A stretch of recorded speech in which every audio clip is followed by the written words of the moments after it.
Ito mga idol, tips ko sa mga nagpapatch ng itlog. Pag 18 days na, isaw-saw nyo na dito yung itlog.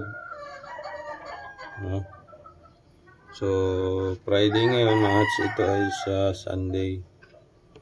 So, mas maganda yung hatching rate kapag ginawa nyo ito. Tips natin. Meron tayong ma-hatch na 26 pieces itlog. At may isasalang tayong 4 na tray pagka-hatch nito. So ito lang yung natira dun sa pinapisa ko nung nakaraan. Kukunti ito, bali 26 pieces lang. So ano yan, sorted